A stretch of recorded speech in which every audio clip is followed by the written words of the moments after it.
దేవుడు తన దాసుల ద్వారా ఇచ్చినటువంటి ఈ సంవత్సర వాగ్దానం, ప్రతి సంవత్సరం కూడా దేవుడు వాగ్దానములు ఇచ్చి మనల్ని నడిపిస్తూ ఉన్నాడు. వాగ్దానములు చేసినవాడు నమ్మదగినవాడు. దేవుడు నమ్మదగినవాడు. వాగ్దానం అంటే దేవుని యొక్క మాట. వాగ్దానం అంటే దేవుని యొక్క మాట. కనుక ఈ యొక్క వాగ్దానము అనగా దేవుడు మన పితరులకు అబ్రహాముకు వాగ్దానం చేసినాడు. ఆ వాగ్దానమును ఆయన నెరవేరుస్తూ వచ్చినాడు. తర్వాత అబ్రహాము కుమారుడైన ఇసాకుకు, యాకోబుకు ఈ విధంగా దేవుడు వాగ్దానములు చేసి, ఆ వాగ్దానములు అంటే ఆయన నోటి నుండి వచ్చినటువంటి మాట అంతా కూడా ఆయన నెరవేరుస్తూ వచ్చినాడు. కనుక ఆయన మాట ఎప్పుడు కూడా తప్పిపోయే మాట కాదు. మనమైతే మాట ఇచ్చి మాట తప్పిపోయే వారిమి. మనుషులం కనుక మాట తప్పిపోతాం. దేవుడు సర్వమును సృష్టించిన దేవుడు ఆయన నోటి నుండి వచ్చినటువంటి మాట తప్పిపోలేదు. ఆయన నెరవేర్చే మాటలు. కనుక ఇంతవరకు కూడా సార్వత్రిక సంఘాలకైతేనేమి, మరి స్థానికంగా ఉన్నటువంటి సంఘానికి, వ్యక్తిగతంగా మనకు, కుటుంబాలకు దేవుడు ఏదైతే వాగ్దానం ఇస్తున్నాడో ఆ వాగ్దానమును ఆయన ప్రతి సంవత్సరం కూడా ఆయన నెరవేరుస్తూ ఉన్నాం. వాగ్దానము మన జీవితంలో నెరవేర్చబడాలంటే అబ్రహాము ఏ విధంగా అయితే ఆ వాగ్దానాన్ని నమ్మినాడో మనం కూడా అటు నమ్మకం కలిగి ఉండాలి. ఆ నమ్మి ఆ వాగ్దానాలను మరి మనము ప్రతిదినం కూడా ఆ యొక్క వాగ్దాన ప్రకారం మనం ప్రార్థన చేయాలి. వ్యక్తిగతంగా ఇప్పుడు మనందరం కూడా వాగ్దానాలు తీసుకుంటాం. ఈ వాగ్దానాలు మరి 23వ సంవత్సరంలో తీసుకున్న వాగ్దానాలు మీకు ఎవరికైనా మీ వాగ్దానాలు గుర్తున్నాయో, ఎంతమందికి గుర్తున్నాయో నాకైతే తెలియదు. చాలా వరకు దైవ సేవకులంగా మేము వాగ్దానాలు తీసుకున్న తర్వాత గృహాలు దర్శించడానికి పోయినప్పుడు, విజిటింగ్ చేయడానికి పోయినప్పుడు మరి ఆ యొక్క దేవుడు ఇచ్చినటువంటి వాగ్దానం గురించి వారికి వివరించడానికి మరి మొదటి నెలలోనే, ఈ జనవరి మాసంలోనే ప్రతి ఒక్క గృహాన్ని విజిటింగ్ చేస్తూ ఇళ్ళ కాడికి పోతే మీ వాగ్దానాలు ఎక్కడున్నాయంటే వారు తలగోక్కుంటూ ఉంటారు. కొంతమంది ఎక్కడ పెట్టుకున్నారో తెలియదు. రాత్రి అయితే వాగ్దానం ఒకటి బదులు 4 వాగ్దానాలు తీసుకొని పోతారు. తర్వాతనేమో మీకు తీసుకున్న వాగ్దానం ఏది అంటే మొదటి నెలనే వారి వాగ్దానం చూపెట్టలేరు. ఎక్కడ పడేసినామో తెలియదు. వాగ్దానము తీసుకున్న తర్వాత ప్రతి దినము కూడా ప్రభువా నాకు ఈ మాట ఇచ్చినావు, ఈ మాట నా జీవితంలో నా పక్షంగా, కుటుంబ పక్షంగా, సంఘపక్షంగా నువ్వు నెరవేర్చు అని ప్రభు దగ్గర మనం అడగాలి. విశ్వాసంతో కనిపెట్టాలి. అబ్రహాము, ఇసాకు, యాకోబు వారు ఆ వాగ్దానము కొరకు వారు కనిపెడుతూ వచ్చినారు. ఎంత ఓపికతో మనం కూర్చున్నాం. ఇప్పుడు వాగ్దానాలు లేకపోతే ఒక్కళ్ళు మీలో ఉండేటోళ్ళు కాదు. ఈడ ఉంటారా?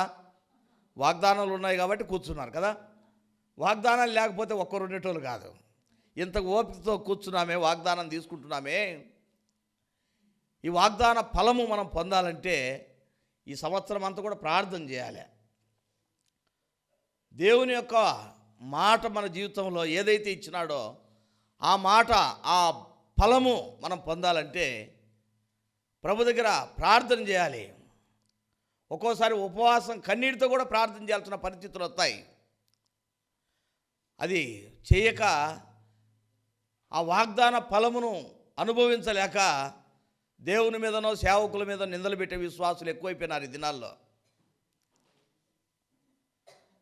కాబట్టి మీరు వాగ్దానం తీసుకునేటటువంటి వారు ప్రతిదినము నీ కుటుంబం కొరకు, నేను, తర్వాత మా యొక్క భార్య దైవ సేవకురాలు, మాకిద్దరు పిల్లలు, ఈ వాగ్దానాలు ఒక పేపర్ మీద రాసి నా దగ్గర పెట్టుకుంటా, 4 వాగ్దానాలు. తర్వాత సహోదరి దగ్గర పెడతాను 4 వాగ్దానాలు. ఆమె బైబిల్లో ఉంటాయి. మా పిల్లల దగ్గర పెడతాం. మాకున్న అలవాటు చెప్తా ఉన్నాను అన్నమాట. ప్రతిదినం కూడా వాగ్దానాల గురించి, మా కుటుంబానికి వచ్చిన వాగ్దానం గురించి, వ్యక్తిగత ప్రార్థనలు కానీ, కుటుంబ ప్రార్థనలు కానీ తప్పక ఆ మాటల గురించి మేము ప్రార్థన చేస్తాం. కాబట్టి ప్రతి సంవత్సరంలో కూడా దేవుడు ఇచ్చినటువంటి వాగ్దాన ఫలములు మేము అనుభవిస్తూ ఉన్నాం. ప్రార్థిస్తే మీరు కూడా అనుభవించగలుగుతారు. ఏదో ఇప్పుడు వాగ్దానం తీసుకొని కొంతమంది ఏం చేస్తారంటే దాంట్లో ఏదైనా శ్రమల గురించి వస్తే అది ఎవరికి కూడా చూపెట్టరు. దీవెనకరమైంది అయితే ఇంకా దైవ సేవకులకు, సేవకురాలకు, పెద్దలకు అందరికీ చూపిస్తారన్నమాట. మంచిదే దీవెన వాగ్దానం. దేవుడు ఆశీర్వాదం రావాలంటే పని చేయండి ఎవరన్నా కూలిస్తారా? పని చేయండి ఎవరన్నా కూలిస్తారా?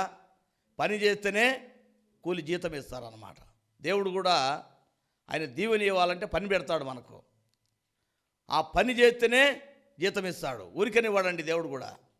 కాబట్టి దేవుడు మనకిచ్చినటువంటి సంఘ వాగ్దానములు అయితేనేమి కేవలం ఆ ఒక్క మాట మనం చదువుకొని అదే దృష్టిలో పెట్టుకోకూడదు. ఆ జీతము లేక ఆ బహుమానము, ఆ దీవెన ఆశీర్వాదం రావాలంటే ప్రభువా నేను చేయాల్సిన పని ఏంటిదంటే ఆ పై వచనంలో కింది వచనంలో ఉంటుంది నువ్వు చేయాల్సిన పని. అది చదువుకోవాలా. నేను నిన్ను దీవించి నిన్ను గొప్ప చేస్తానంటే అబ్రాహాముతో చెప్పినాడు. నిన్ను ఆశీర్వదించి ఏమన్నాడట?